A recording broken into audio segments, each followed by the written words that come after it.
पहली भक्ति है श्रवणम, कथा सुनना सीखिए। ये पहली भक्ति, कथा सुनिए अधिक से अधिक। श्रवणम फिर कीर्तनम, अधिक से अधिक कीर्तन कीजिए, ज्यादा से ज्यादा भगवान का नाम जपो। जब नाम अधिक जपेंगे तब भगवान के दर्शन के अधिकारी बनेंगे। आप संगीत सीखने जाएंगे तो डायरेक्ट गाना गाना थोड़ी सीख लेंगे। पहले क्या सीखेंगे?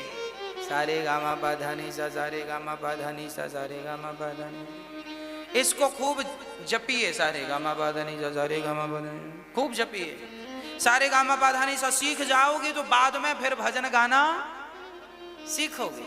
सारे गामा नहीं आता तो भजन गाना भी नहीं आएगा। माला जपना नहीं आया, नाम जपना नहीं आया तो भगवान का दर्शन करना भी नहीं आएगा। इसलिए नाम पहले जपो। जैसे संगीत को सीखने के लिए सारे गामा सीखना ही पड़ेगा, ऐसे भगवान को पाने के लिए नाम जपना ही पड़ेगा, कोई दूसरा चारा नहीं है। चौथा है पाद सेवनम, पांव दबाना चौथी भक्ति है, पांव दबाना। आप लोग दबाते हैं कि नहीं? पांव दबाया करिए, बिना पैसे का पुण्य है यहां। जब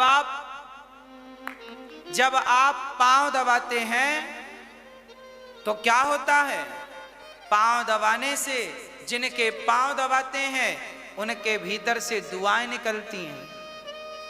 हां, आशीर्वाद मिलता है। इसलिए पांव दबाना चाहिए, चरण सेवा करनी चाहिए। चौथी भक्ति पांव दबाना। आप पकड़िए मां के चरण, पर भाव बने कि ये भगवान के चरण है तो बस मिल गए भगवान। मां खाती है, बच्चे का पेट अपने आप भर जाता है, गर्भ का बच्चा। मां के पांव पकड़ो, भाव बने कि भगवान के पांव है, बस यही तो भाव है। तो चरण जरूर दबाना चाहिए। चरणों से जुड़ा व्यक्ति कभी गिरता नहीं है ना? ऊंचे पर बैठा व्यक्ति गिर सकता है, जो ऑलरेडी जमीन में बैठा है वो गिर के कहां जाएगा। इसलिए चरण दबाना मतलब जमीन स्तर पर काम करना, जमीनी स्तर यही है। पहली भक्ति है श्रवणम, फिर कीर्तनम, फिर स्मरणम, फिर पाद सेवनम, चरण सेवा, फिर अर्चनम। अर्चन करिए, तुलसी के पत्ते तोड़िए ढेर सारे, और सुनिए अभी एकादशी आ रही है कि नहीं? बड़ी एकादशी, और आज छठ पर्व है। आप सभी भक्तों को छठ की लाखों लाख बधाई हो। आपके बच्चे सुखी रहें, समृद्धवान बने। आज का त्योहार बच्चों की लंबी आयु के लिए रखा जाता है। भगवान आपकी और आपके बच्चों की खूब लंबी आयु करें। एक राजा था, उस राजा का एक बेटा पैदा हुआ तो वो एक राजा था जिस राजा का नाम था प्रियंबद। उस राजा के कोई संतान नहीं थी।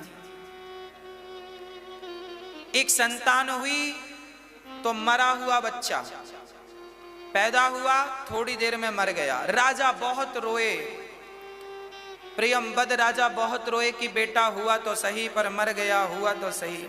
राजा रोए और सोचे कि मैं भी मर जाऊंगा, बिना पुत्र के ये राज कैसे चलेगा, मर जाऊंगा। तब महर्षि कश्यप जी ने एक यज्ञ कराया था। तब यज्ञ भगवान ने खीर खिलाई थी। प्रियंबद राजा की पत्नी का नाम था मोहिनी। उनको खीर खिलाई, खीर का प्रसाद खिलाया। तब फिर बच्चा पैदा हुआ। जब बच्चा पैदा हुआ तो वो बच्चा पैदा तो हुआ, फिर मर गया। जब वो मरा तो फिर चिंता में पड़ गए कि अब तो बच्चा जिंदा होना चाहिए था। तब क्या करें? तब कहा कि इस बच्चे को आप जरूर प्राप्त करेंगे, आप छठ पर्व का उत्सव रखिए। जब छठ पर्व का उत्सव रखा गया, छठ पर्व का व्रत उस राजा और रानी ने किया। 4 दिन तक बड़ी कड़ी आराधना की और सूर्य अर्घ दिया। तब उस छठ के प्रभाव से, मां भगवती के प्रभाव से उनका बच्चा जीवित हो गया। तब से छठ पर्व की पद्धति चालू हो गई, परंपरा चालू हो गई। बच्चों की लंबी आयु के लिए, आपके अखंड सुहाग के लिए, सुख शांति के लिए ये उत्सव किया जाता है। वो श्रवणम तो बता दिया, कीर्तनम स्मरणम पादसेरम तक हो गई अर्चनम। अर्चन क्या है? आप ढेर सारी तुलसी तोड़ लो। अभी एकादशी आने वाली है। एकादशी को एक काम जरूर करिएगा, एकादशी के दिन तुलसी का वृक्ष जरूर लगाइएगा। तुलसी एकादशी के दिन घर पे तोड़ना मना है, एकादशी को तुलसी लगाना मना नहीं है। तुलसी एकादशी के दिन जरूर लगाइएगा। तुलसी विवाह भी होता है, तुलसी जरूर लगाइएगा।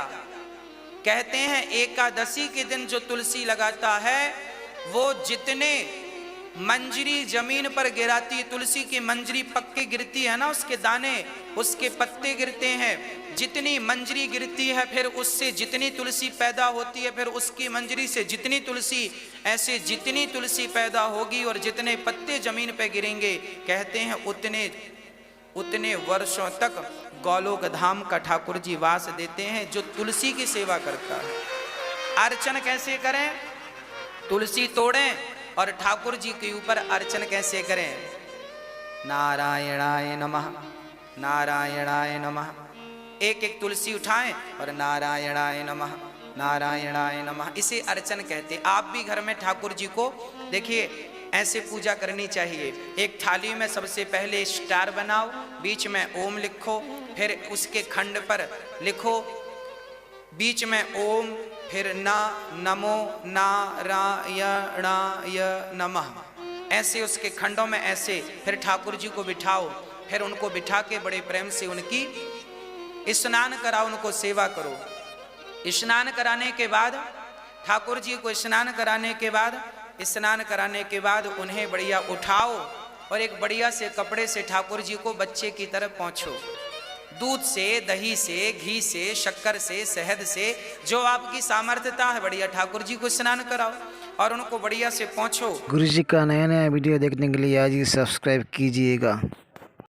ठाकुर जी की सेवा रोज बच्चों की तरह करनी चाहिए और उन्हें बढ़िया से फिर उठा करके पहुँचिए और बढ़िया से ठाकुर जी का श्रृंगार कीजिए, ठाकुर जी की सेवा कीजिए, श्रृंगार कीजिए।